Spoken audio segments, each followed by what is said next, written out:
आपल्या घरासाठी आकर्षक दर्जेदार sliding windows, French folding windows, WC windows बसवायच्या तर मग यासाठी नाशिक मध्ये एकमेव आणि अद्वितीय असे एकच नाव, शिवाय एंटरप्राइजेस।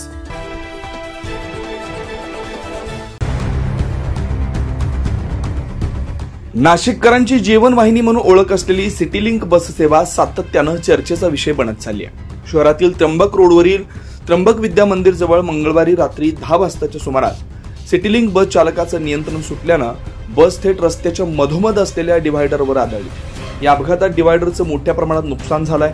सदर बस ही त्र्यंबक कडून नाशिक रोडच्या दिशेने जात असताना हा अपघात झालाय।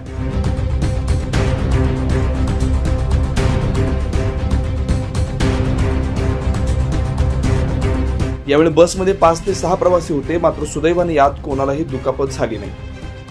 नाव सांगा तुमचं? निलेश पगारे, जगन्नाथ पगारे। बॅच नंबर काय? 1587 आणि कोणत्या याच्यात? Nashik road depot. Nashik road depot. Daily 7788। अच्छा, कुठं चालता डेली? त्र्यंबक लाईन। आता कुठून येत होते? आता त्र्यंबकहून येत होते। दार कुठं पेले? सांग, ही डिवायडर कशी चढवली तुम्ही? राईट साईडचा टायर व्हील जाम झालं, राईट साईडला ओढली तिने। आणि पॅसेंजर किती होते? पॅसेंजर 6-7 जण होते।